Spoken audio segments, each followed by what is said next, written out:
Hi, this is Crossover Conversations.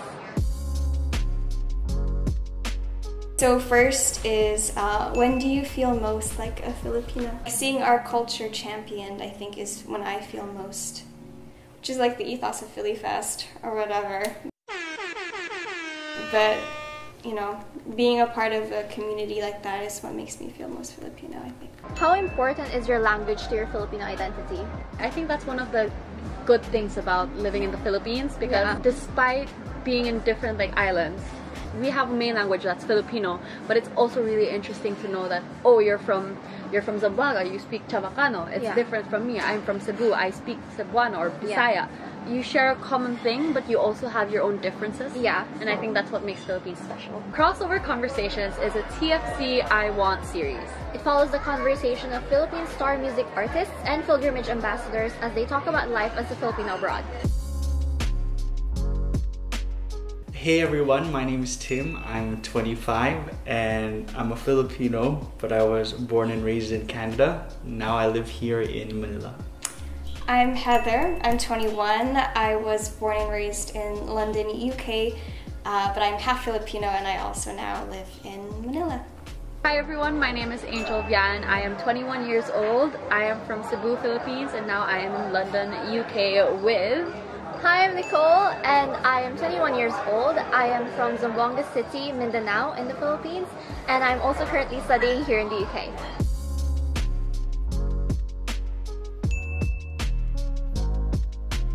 We're similar because we both weren't born here, and our parents are the ones who moved abroad. So what was it like for you? I had a really good childhood. I grew up in Canada.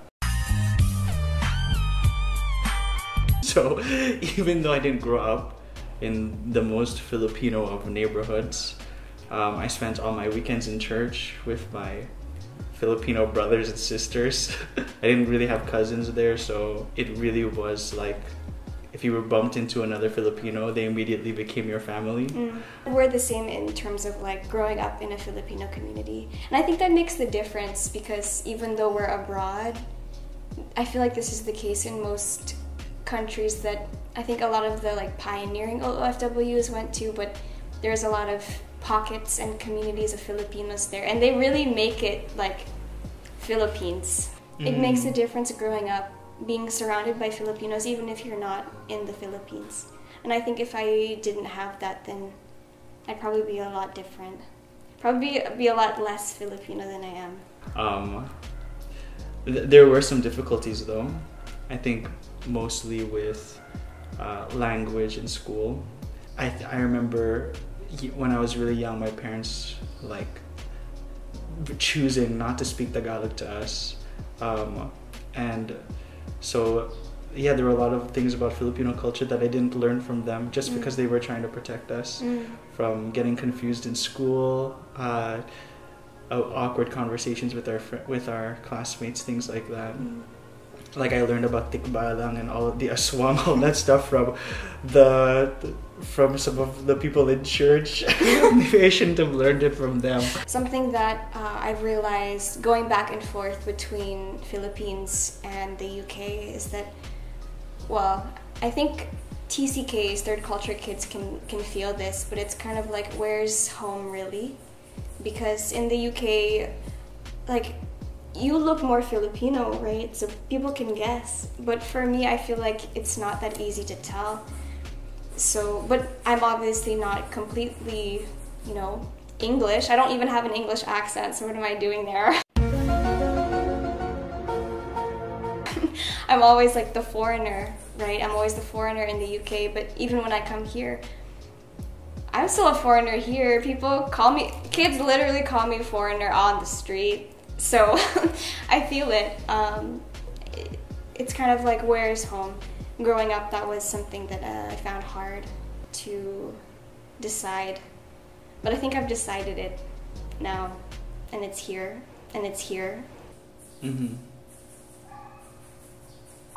Next question is about our university life here in the UK, and that is, what struck you most about studying abroad after being educated in the Philippines? We finished high school there. We're also on the same batch. The first batch of senior high school students, when it was like the first time it was implemented. So I did grade 11 in the Philippines, and then I moved here, so I didn't finish senior high school in the Philippines. I finished senior high school in the Philippines, and then I moved here for foundation, like a foundation course, and then on to my university. So we both shared like an experience about it. There were pros and cons of doing senior high. So to give you like a bit of a background of what that is, senior high is basically a new system, educational system that was added just a few years ago. I don't remember. A few years ago. I think 2016. 2017, 2018. No, 2016. 2017. It started in 2016, and we were the first batch of being a senior high school student, because basically our high school only had 4 years as in total, but now they added two more. So overall it's 6 years, and then they're split into like, I don't know if it's junior high school. Junior is high first school. 4 years, and then final 2 years is senior high school, aka grade 11 and 12. And so in my case, I studied ABM, Accounting, Business and Management. I did STEM, Science, Technology, Engineering, and Mathematics. But there are also other options. I mean, like other strands that you could choose, and those are Humes and Gas. Humes is humanities, social sciences. Gas, I don't know. General academic studies, I think. Studies. I was gonna correct say it wrong. Yes, but that's how I remember it. That's basically it. And I think personally, like, it was a good experience, like being able to try that, like to have like a specific strand to focus on, or like subjects to focus on. But personally for me, it felt like we were guinea pigs, because we were the new system. We were like the experimental batch of that system. So we were just like, what exactly are we doing? I think because Angel came here to do her foundation year, so she finished senior high school and did a foundation year here before going to university. When I moved here, I tried out, it's the way I would explain it to someone who doesn't understand is it's the UK's version of senior high school. So for them here, you take GCSEs in year 11, and then you move on to doing either college or A-levels. And that's going to be year 12 and year 13. So it's 1 year longer than in the Philippines. So hence why I just finished my first year, and Angel is already doing her placement year. I would say in the Philippines it's a bit more rigorous in terms of very academic. And I don't know for you, but for me, high school was 7 a.m. on campus. We have a flag ceremony. Same. We have a flag ceremony, and then my day ends at like 4:30 p.m. and then I have after school club activities. So I had So I had like dance practice or debate practice or like school paper. It's more like you have to be involved in a lot of things back home. It's more like a culture type of thing. Like they promote it a lot. They promote it. Extracurricular activities, basically we call it that. So I think I personally liked it. Like I liked it. It gives me a lot of social life. After that experience of like studying in the Philippines, it really built like a foundation for me, because now that I'm in university here in the UK, I tend to I observe that they tend to promote work-life balance a lot. So the fact that they do that, which is actually really good, like as in like on weekends you're not supposed to work or something like that, that meant like it prepared me to be hardworking. And sometimes honestly, like with the amount of work that I receive at university, it's not as heavy as I receive back in high school. My school starts at 9 a.m. It ends at 3:30. Like, maybe intervention here and there, and then I end at 5. I'm like, what am I meant to do with all my free time? It definitely prepares you to be a bit more hardworking. Complain less about workload. Exactly. I guess. Like I just accept it. Like I have this much work. Okay. Exactly. Like to me, it makes sense, I guess. So aside from like the educational system, that got me like culture shocked was the fact that people here tend to work on the side. From like they're full-time students, but then they also work part-time. And then to me that felt like really odd at first. Like it was hard for me to adjust, because in the Philippines growing up, we were taught to like just focus on your studies 100%. And I think that was one thing that struck me the most. Yeah. When they put a lot of emphasis on skills, transferable skills. That's true. Like even if you work in retail or in like hospitality, like there are skills that can be applied in your professional career. Yeah. And that's important. The education system back home really focuses on knowledge. Yeah. Sometimes textbook knowledge, research knowledge, I guess.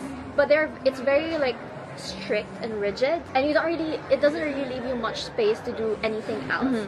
Here on the other hand, they give you as much free time as they can to explore and, you know, really be independent in looking for those kinds of experiences. Maybe this can be like the last thing that we can talk about for this question. Okay. But one thing that I really got shocked about was the fact that growing up in elementary or in high school in the Philippines, like what we mentioned, usually past 4 p.m. we would still stay in school, do extracurricular activities or like hang out with friends. Yeah. Just as simple as just like, it's very like a community thing where you treat your classmates as family. Yeah. So the moment even your teachers, exactly, they're very professional with their teachers here. Like back home, I would have I still have my teachers' Facebook accounts.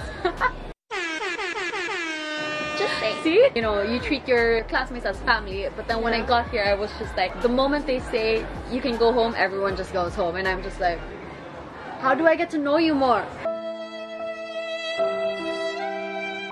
So yeah, thank you so much for watching this video. If you could relate to anything, you definitely will enjoy Crossover Conversations, which is streaming now on all TFC platforms, so check that out. Also, like and subscribe and follow FiliFest. You can find them on Facebook, Instagram, YouTube, any social media platform. And our website. It's all somewhere here. Bye. Bye. Just like mostly ice now.